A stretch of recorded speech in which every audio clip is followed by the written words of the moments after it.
It's convenient to dismiss Hitler as something alien, a monstrous aberration, somehow different from the rest of us. But the uncomfortable fact remains that he was human. Despite being the most written about and filmed individual in history, he remains a shadowy figure, lost amid flickering newsreel footage, overshadowed by the horror he unleashed.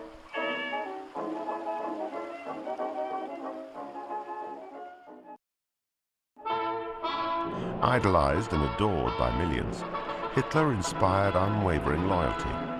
Winston Churchill described him as this wicked man, the repository and embodiment of soul-destroying hatred. But to his devoted followers, he was a brooding, mythical hero, wrapped in a cloak of righteous vengeance. So what power allowed this man to unleash the greatest mass slaughter in human history? Denn als unsere Partei gerade 7 Mann hoch war, sprach sie schon 2 Grundsätze aus. Erstens, sie wollte eine wahrhaftige Weltanschauungspartei sein. Und zweitens, sie wollte daher kompromisslos die einzige Macht und alleinige Macht in Deutschland.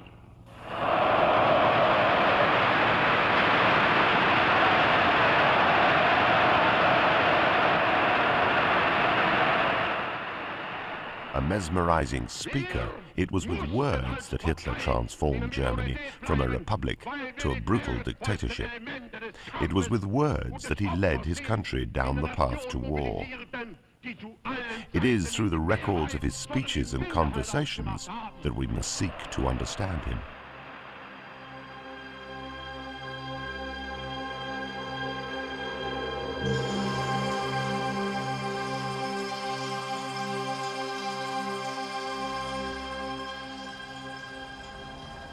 Hitler was born in the small town of Braunau, just inside the Austrian border with Germany, on April the 20th, 1889.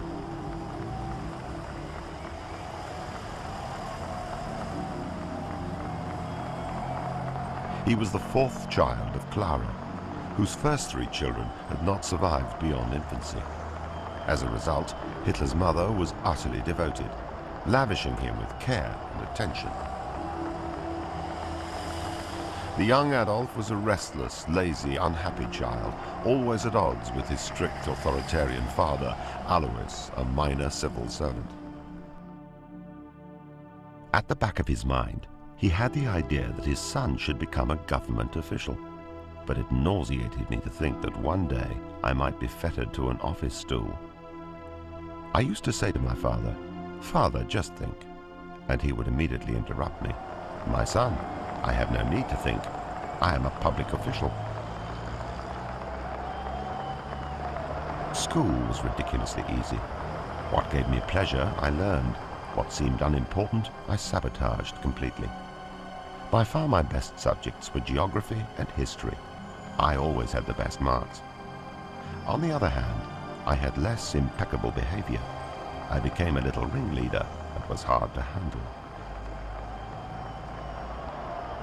In fact, Hitler's conduct was perfectly satisfactory, but he was never much of a student.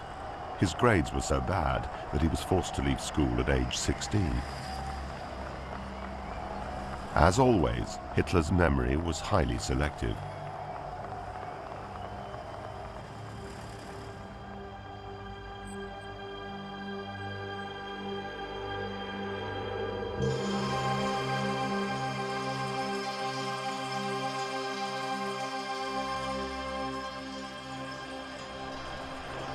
Contrary to his father's wishes, Hitler insisted he wanted to become an artist. When his father died in 1905, Hitler's indulgent mother allowed him to move to Vienna to make application to the National Arts Academy. But while his work was competent, even interesting, it did not impress the Academy's Board of Governors, and his application was rejected.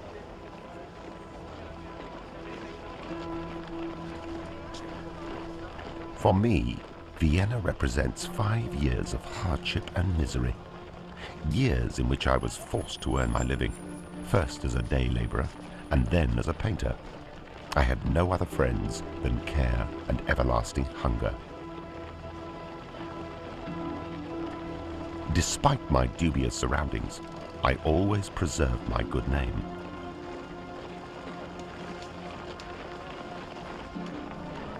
Hitler drifted from one flophouse to another without friends or interests, living on a small orphan's pension and what money his mother could send him.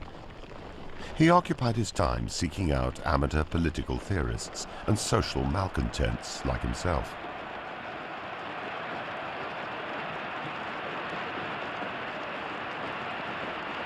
He grew intolerant, hating smoking and drinking, Marxists, military officers, the educational system that had rejected him, and the Jews.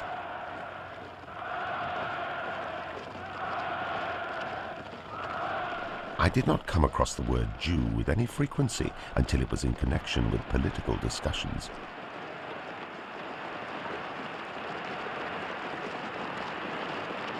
The fact that Jews had been persecuted turned my distaste at unfavorable remarks about them into horror. Then, one day, as I was strolling through the inner city of Vienna, I encountered an apparition in black kaftan and black hair locks. Is this a Jew? To be sure, they had not looked like this in Linz. I bought my first anti-Semitic pamphlet, but the accusations seemed so monstrous. Then, wherever I went, I began to see Jews. And the more I saw them, the more they became distinguished from the rest of humanity. My ideas with regard to anti-Semitism was the greatest transformation of all. I no longer avoided discussion of the Jewish question. Now I sought it. Gradually I began to hate them. I had ceased to be a weak-kneed cosmopolitan and became an anti-Semite. I had come to Vienna to observe three important problems: the social question, the race problem, and finally, the Marxist movement. I left Vienna a confirmed anti-Semite, a deadly foe of Marxists, and pro-German in my politics. Since then, I've had to learn little and have altered nothing.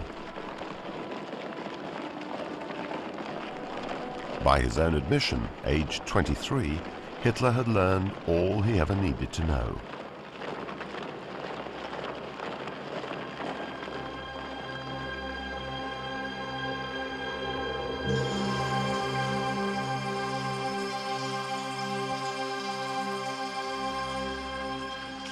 When World War I swept through Europe, Hitler seized the opportunity to escape his miserable, pointless life. Since I knew the destiny of Germany-Austria would not be fought in the Austrian army alone, I enlisted in the German army. The change seemed to agree with him. The struggle of the year 1914 came like a redemption from the vexations of my youth. To this day, I am not ashamed to say that I sank down on my knees and thanked heaven from an overflowing heart.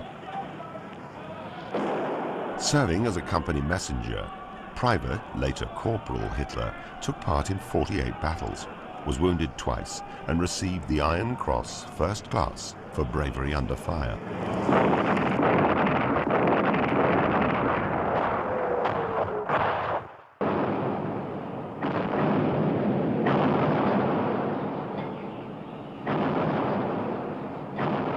Hitler did not, however, make any friends.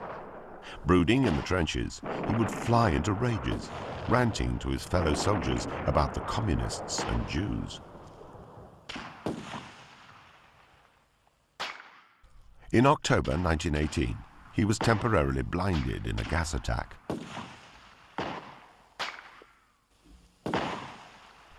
One month later, as he lay in a darkened hospital room, a greater darkness descended across Germany. The war was lost.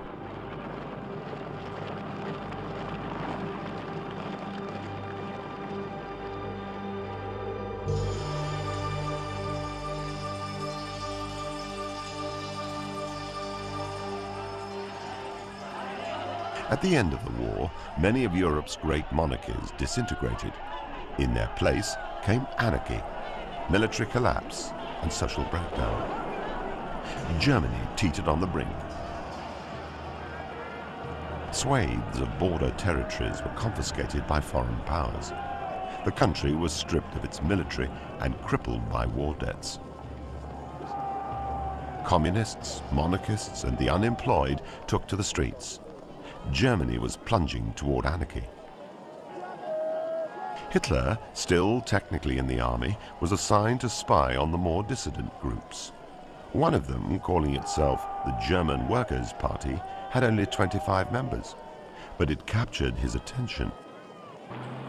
This absurd little organization with its few members seemed to possess the advantage that it left the individual an opportunity for real personal activity. The smaller the movement, the more readily it could be put into proper form. Hitler joined the group, and in less than 6 months became its primary spokesman, where his natural gift for public speaking drew ever larger crowds. By early 1920, it was attracting 1,000 people. Within a year, Hitler had imposed himself as chairman of the group and changed its name to the National Socialist German Workers' Party, or NSDAP, commonly called the Nazis. He also adopted the swastika as the party emblem. I remember in 1923, the first time I spoke in a hall that could hold more than 2,000 people. I told them, in the masses, a great energy is slumbering, and it only awaits the man who will summon it from its slumber and hurl it into the great battle for the destiny of the German race. Only months later, the German economy finally collapsed. Inflation soared. It became cheaper to burn paper money than buy firewood.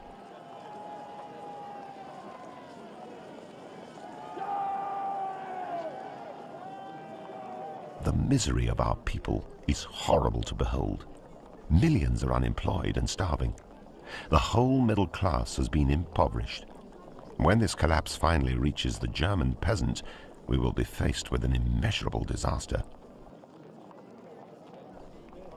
To unemployed workers, Hitler preached the evils of capitalism, while to capitalists, he insisted he was anti-communist.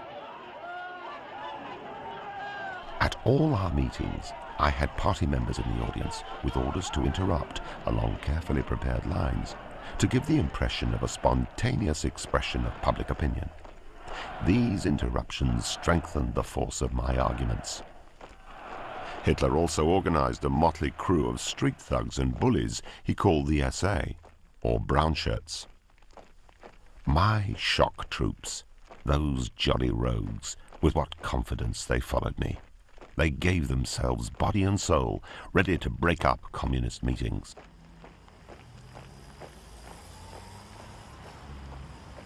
I ordered them to treat our opponents roughly and chuck them out of our meetings. I disorganized the meetings of other parties by sending members of our party in the disguise of ushers, but in reality with instructions to riot and break up the meetings. As for their assumed brutality, they were simply somewhat close to nature.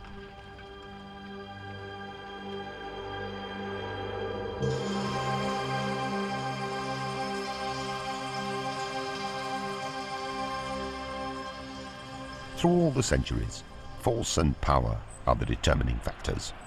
Only force rules. Force is the first law.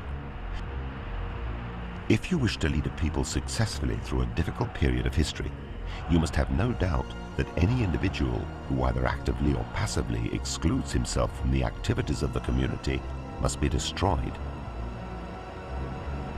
Extremes must be fought with extremes. We must be, on principle, the most fanatical nationalists. A nation's economic life depends on the strength of a national state. It does not depend on such phrases as freedom of the people. We have no scruples, no bourgeois hesitations. They regard me as an uneducated barbarian. Yes, we are barbarians. We want to be barbarians. It is an honorable title. In 1923, Hitler and his barbarians finally saw a chance to flex their growing political muscle. 3,000 Nazi Party members swarmed through the streets of Munich, attempting to overthrow the Bavarian government. They believed the police would cooperate, but instead they machine-gunned the Nazi column, killing 16. 3 days later, 34-year-old Adolf Hitler was arrested and charged with treason. Sentenced to 5 years in prison, Hitler spent his time dictating his memoirs to loyal acolyte Rudolf Hess. Mein Kampf, or My Struggle, was a long, rambling diatribe against Hitler's favorite targets: the Jews, foreigners of every type, and communists. Hitler was incarcerated for just 11 months, but it was enough for him to change his mind about revolutionary politics. Instead of working to achieve power by an armed coup, we shall have to hold our noses and enter the government. If outvoting them takes longer than outshooting them, at least the results will be guaranteed by their own constitution. Sooner or later, we shall have a majority, and after that, we will have Germany.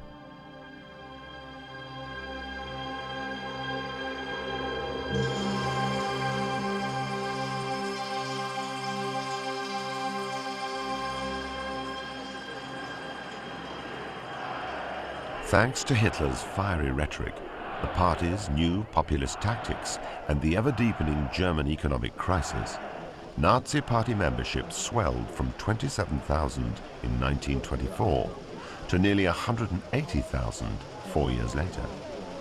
In 1928, the Nazis won 12 seats in the German National Assembly. 2 years later, they were the second most powerful party in Germany. For us, winning seats in Parliament is not an end to itself, but only a means to an end. We are not, on principle, a parliamentary party. That would be a contradiction to our whole outlook. The party must not rust away in Parliament. It must not spend itself in superfluous battles of words. But the banner, with the white circle and the black swastika, will be hoisted over the whole of Germany on the day which shall mark the liberation of our people. In the 1932 presidential election, Hitler ran against the aging German president and World War I hero, Field Marshal von Hindenburg. One way or the other, if the election does not decide, the decision must be brought about by other means. Hitler lost the bid for president, but by now the Nazis had become the largest party in Germany. But Hitler had no intention of cooperating with other political parties.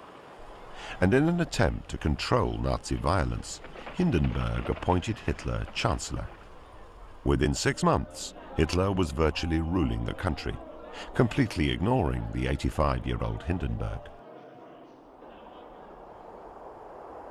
When Hindenburg died the following August, the office of President and that of Chancellor were incorporated into the single office of leader, Führer in German. Ha-ha, what a happy inspiration I had in refusing the title of President of the Reich. Can you imagine it? President Adolf Hitler. There is no finer title than Führer.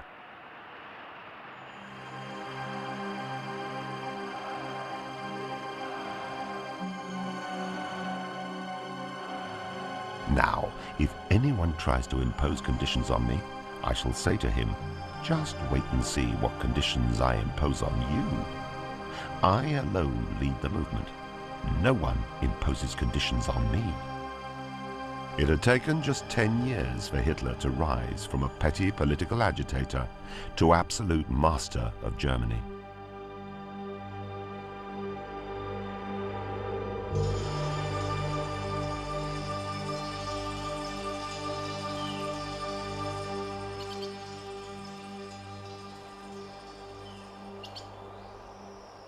In spite of his ability to dominate huge crowds, Adolf Hitler was awkward around individuals and was never able to form lasting friendships.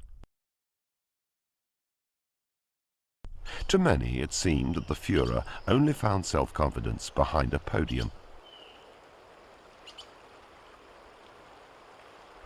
At formal occasions, he fidgeted constantly, tugging at his clothes and wringing his hands. To disguise his awkwardness, Hitler often resorted to being rude.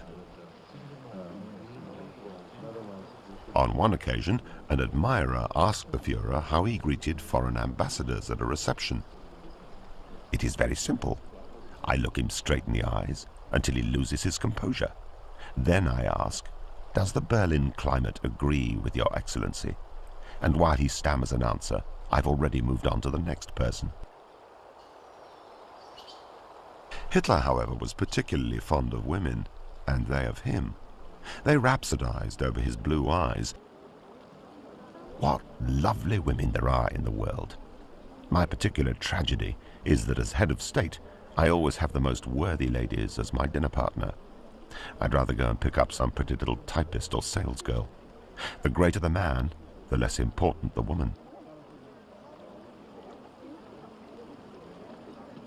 Still, Hitler insisted that women should be respected. The state of society in which women were regarded merely as slaves would be a clear regression for humanity. In prehistoric times, matriarchy was a fairly widespread form of social organization. But Hitler had his limits. "I detest women who dabble in politics, and if their dabbling extends to military matters, it becomes utterly unendurable. In no section of the Nazi Party has a woman ever had the right to hold even the smallest post."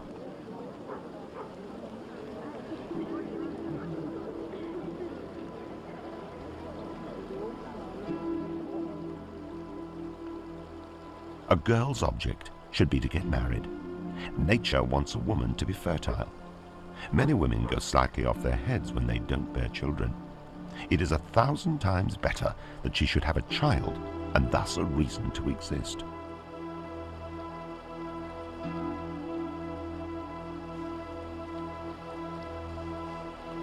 Most of the women in Hitler's life came from backgrounds as humble as his own.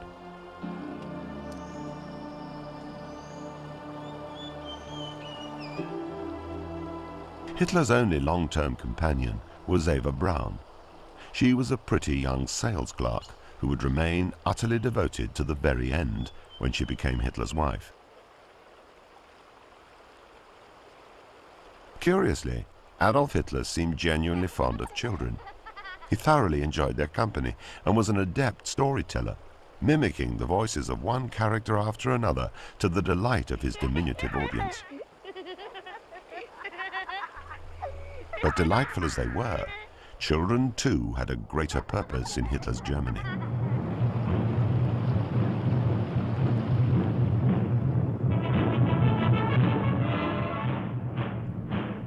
The Hitler Youth was an organization modeled on the Scout movement.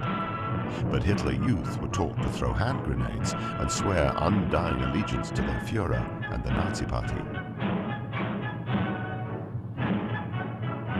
I am very pleased to see how we bind the youth of German land with ever closer bonds to National Socialism and the German way of thought.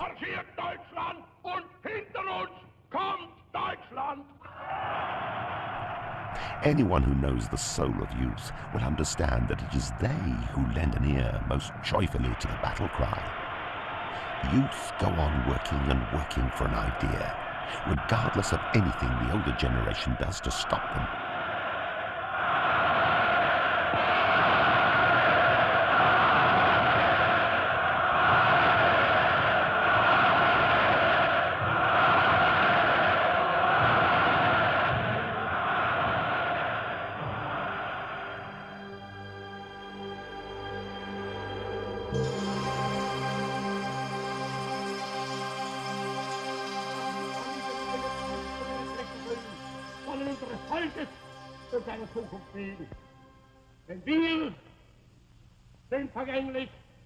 With his harsh, grating voice and gift for self-dramatization, Hitler was able to exercise an almost hypnotic effect over vast crowds of people. But his success wasn't down to just technique. It was what he said. Like many political leaders before and since, Hitler found that a fast, effective way to unite people was to find a common enemy.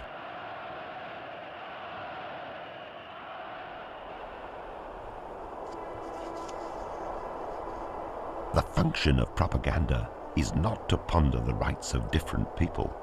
Its task is to serve our own right, always and unflinchingly. The leader of genius must have the ability to make different opponents appear as if they belong to one category. Improvements of any kind whatsoever absolutely must be supplemented with the struggle against some social class or caste. My objective is to create revolutionary upheavals, regardless of what methods I have to use in the process. With this in mind, I had to find the right kind of victim.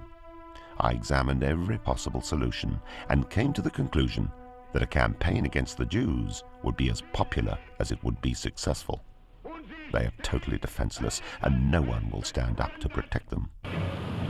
Und solange auch nur einer von uns atmen kann, wird diese Bewegung seine Kräfte leihen und für sie eintreten, so wie in den Jahren, die hinter uns liegen. Dann wird vor Trommel die Trommel kommen, zur Fahne die Fahne, dann wird vor Gruppe die Gruppe stoßen, zum Gau der Gau, und dann wird endlich diese gewaltige Kolonne der geeinten Nation nachfolgen, das früher zerrissene Volk. Always beginning in hushed tones, Hitler's speeches built, in a matter of minutes, to fanatical tirades. Inevitably, when he reached this point, members of the audience began to faint. Pleased as he was with the results, Hitler despised the masses as sheep or cattle to be led blindly. All propaganda must be popular, and its intellectual level must be adjusted to the most limited intelligence. Consequently, the greater the mass it is to reach, the lower its intellectual level will have to be. Propaganda must avoid intellectual demands on the public. People need wholesome fear. They want to fear something. They want someone to frighten them and make them shudderingly submissive. Terror is absolutely indispensable in founding a new power.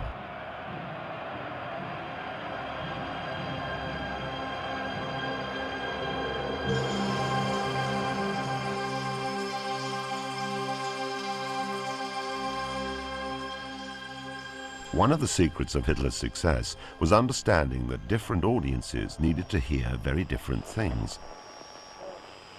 And it wasn't just Germans that he became adept at manipulating.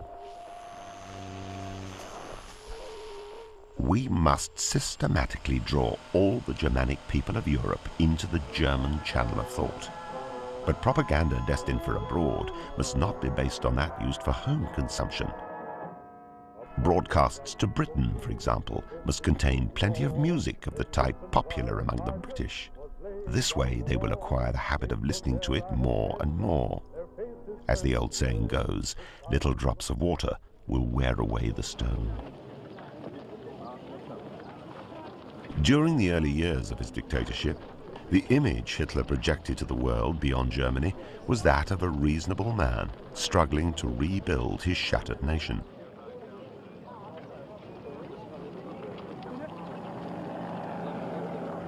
In Germany, the people decide their own existence. They determine the principles of government. For the first time in German history, we have a state which has abolished absolutely all social prejudices.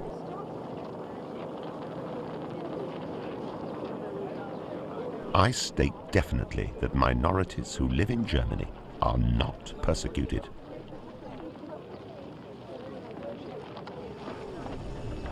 Class prejudices can't be maintained in a socially advanced state like ours. We favor the development of people of worth. The party should enable the poorest child to lay claim to the highest functions, if he has the talent. Our duty is to teach men to see whatever is lovely and truly wonderful in life, and not become ill-tempered and spiteful. Enjoy what is beautiful and avoid anything that might do harm to people like ourselves.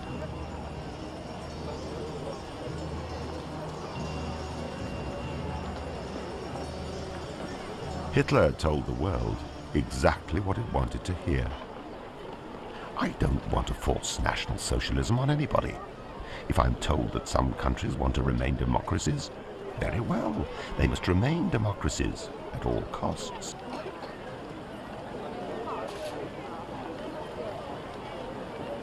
The national government is impressed with its duty to use equal rights as an instrument to secure and maintain the peace which the world requires today more than ever before. My party comrades will not fail to understand me when they hear me speak of universal peace, disarmament, and mutual security pacts. Hitler's cynical platitudes were lapped up by nations refusing to face their worst fears.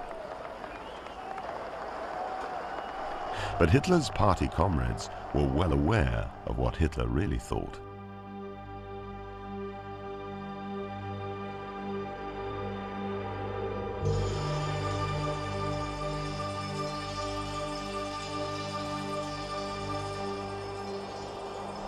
According to the Americans themselves, America has the finest, biggest, and most efficient of everything in the world. They have the brains of a hen. Well, the disillusionment will be all the more severe when their house of cards collapses. The British have no conception of chivalry in war. They are realists, devoid of any scruples and cold as ice. The German is always restrained by moral scruples. The rulers of present-day Russia are common criminals. The scum of humanity, which has wiped out thousands in a wild bloodlust. Do not forget that the international Jew completely dominates Russia. Still, in his own way, Stalin is a hell of a fellow.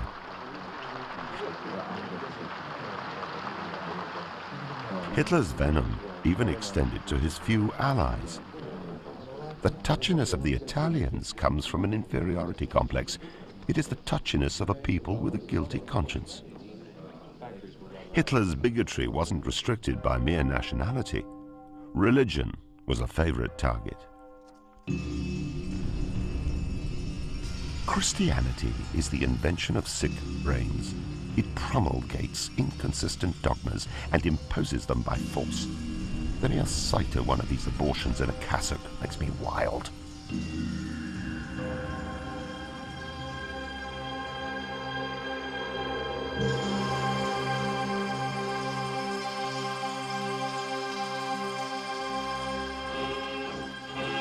For Hitler, the German people were special. The German people have made moral law the governing principle of all action. We Germans have that marvelous sense of duty which other people lack. The Germans are the highest species of humanity on earth. Hitler swore to his people that he would make their nation the hub of Europe. Germanic people must compose the nucleus around which all Europe will federate. When we have solidly organized Europe, who knows, perhaps one day we shall be able to entertain other ambitions. In fact, Hitler entertained other ambitions from the earliest days.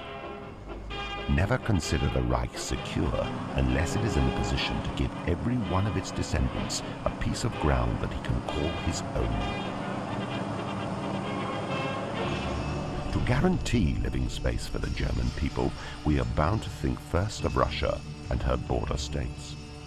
Circumstance must be adapted to aims. This is impossible without the invasion of foreign states or attacks upon foreign property. My long-term policy aims at having 100 million Germans settle in the conquered territories. German colonists in our new eastern colonies ought to live on handsome, spacious farms. Beyond that will be another world where the Russians can live as they like.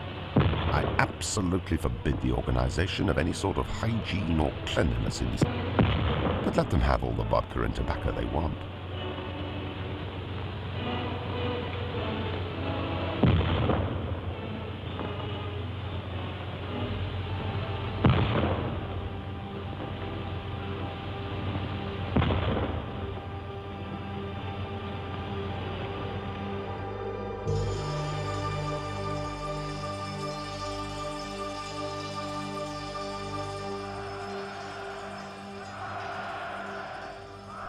Unfortunately for history, Hitler was no mere idle procrastinator. As soon as he took power, he turned his words into action, and the world was changed forever.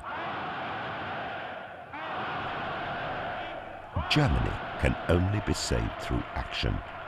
A government needs power. It needs strength. It must, with brutal righteousness, press through the ideas which it recognizes to be right.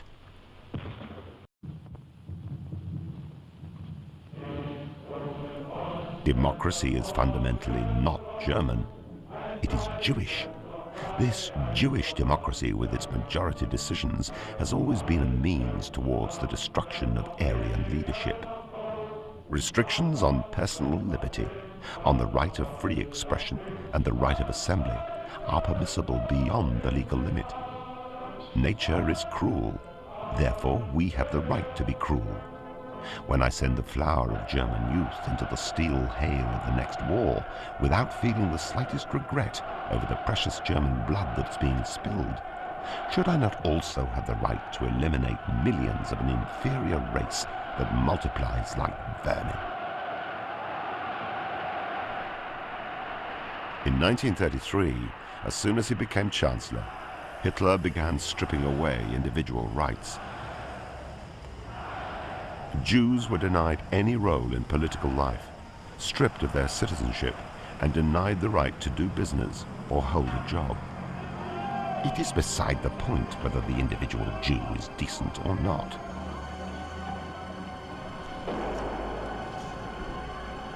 My first task will be the annihilation of the Jews. I will have gallows built in rows. Jews will be hanged indiscriminately, and they will remain hanging until they stink. As soon as they've been untied, the next batch will be strung up until the last Jew has been exterminated. It is a shameful spectacle to see how the whole democratic world is oozing sympathy for the poor, tormented Jewish people.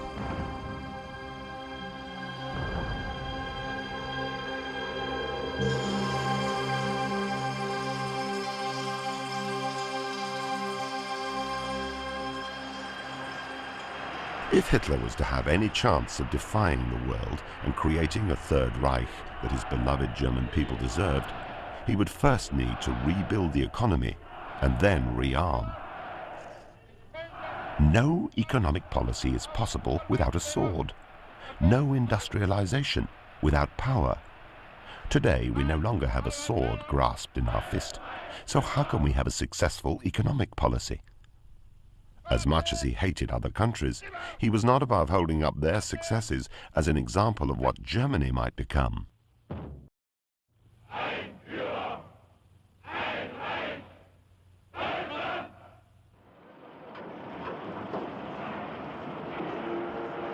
In America, everything is machine-made, so their workers need no specialized training, and they're therefore interchangeable. In this respect, we are far behind the Americans.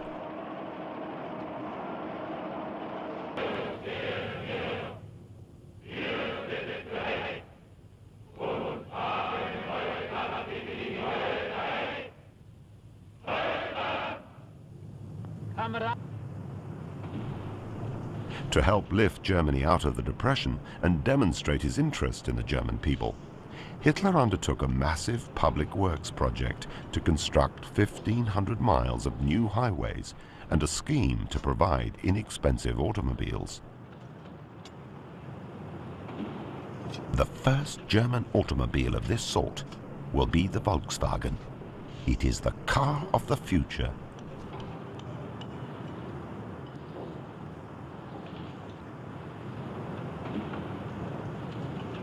Cheap cars were the least of Germany's problems. It lacked nearly every natural resource required by heavy industry. To obtain natural wealth meant taking it from someone else by force.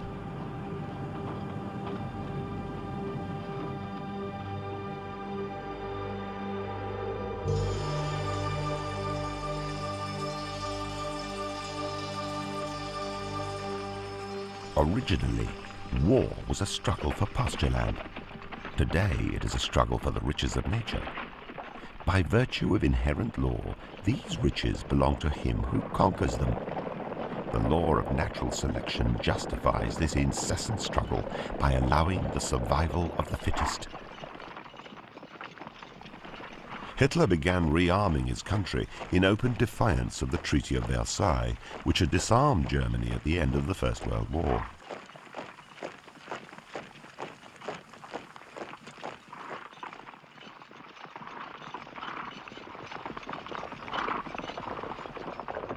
In 1934, the German army contained 100,000 men, no tanks, no airplanes, and very little artillery.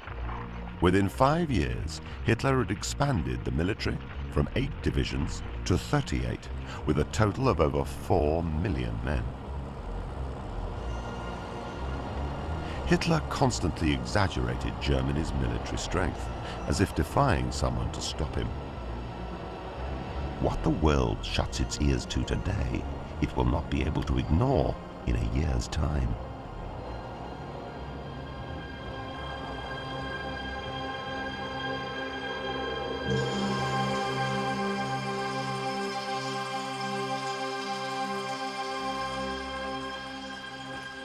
Despite his threats and posturing, Hitler knew Germany could not survive a prolonged war. Its limited natural resources and the threat of a naval blockade imposed by Britain demanded something new, something that would be fast and devastatingly effective. In war, the soldier who achieves the greatest success is the one who has the most modern technical means at his disposal, not only in battle itself, but also in the field of communications and supply. The important thing is to have technical superiority in every case. We must meet the enemy with novelties that take him by surprise, so we can continually retain the initiative. This new, highly mobile and technologically advanced army would engage the enemy in a series of fast, hard-hitting strikes designed to take the opposition off guard and keep them that way.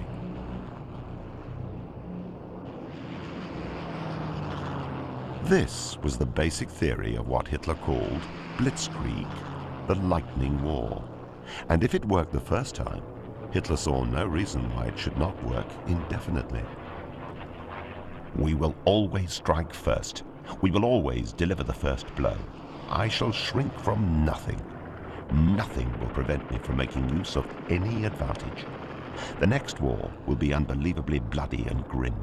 It will make no distinction between military and civilian combatants.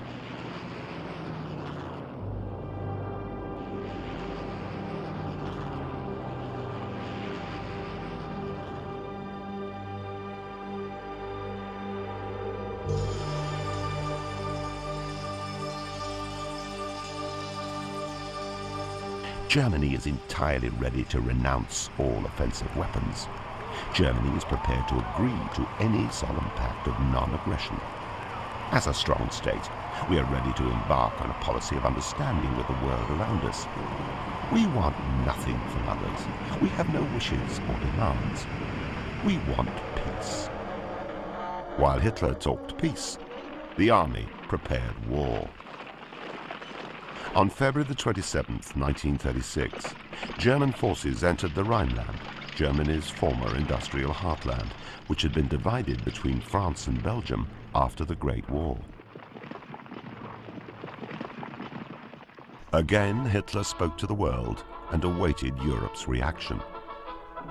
Now that complete German sovereignty and equality have been restored to the Rhineland, with all my heart I hope that the intelligence and goodwill of responsible European governments will succeed in preserving peace for Europe. Peace is our dearest treasure. France, Belgium, and Great Britain did nothing. Privately, Hitler was deeply relieved. The 48 hours after the march into the Rhineland were the most nerve-wracking in my life.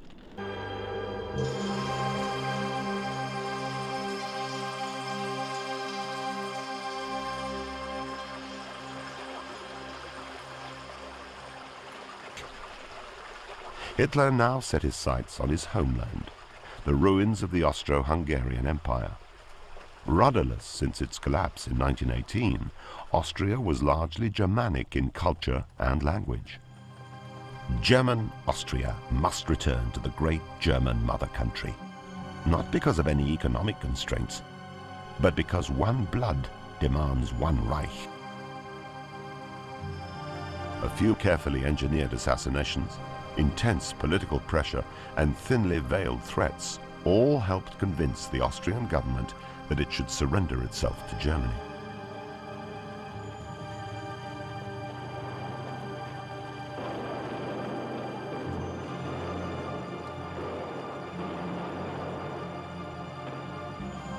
On March the 11th, 1938, German troops rolled across the border.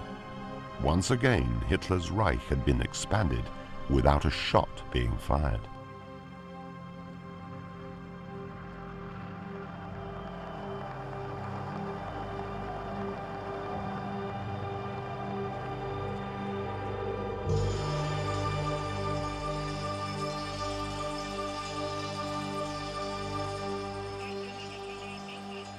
Gambling that virtually no amount of aggression would rouse England and France, Hitler began publicly agitating for his next conquest, the Sudetenland.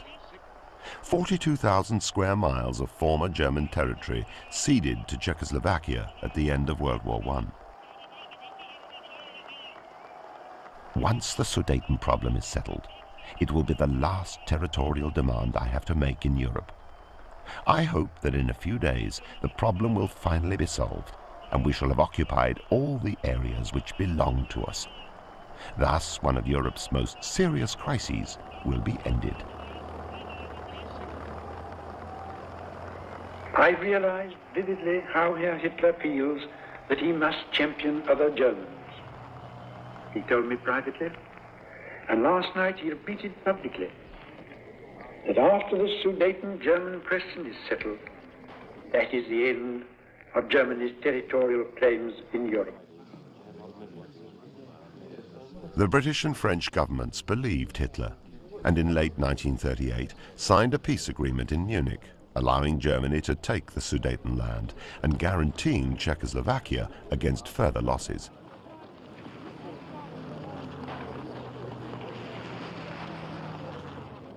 While all Europe celebrated what the British Prime Minister called peace in our time, Hitler was candid with his inner circle. It is my unalterable decision to smash Czechoslovakia by military action in the near future. The Czechs are inferior. It is enough for a Czech to grow a moustache for anyone to see from the way the thing droops that his origin is Mongol. But Hitler remained cautious. I will take action against Czechoslovakia only if I am convinced that France, and therefore England, will not intervene. In March 1939, only 13 months after Germany annexed the first of its lost territories, a terrified Czechoslovakia surrendered to Nazi Germany without military action. Hitler's public announcement was short and to the point. Czechoslovakia has ceased to exist.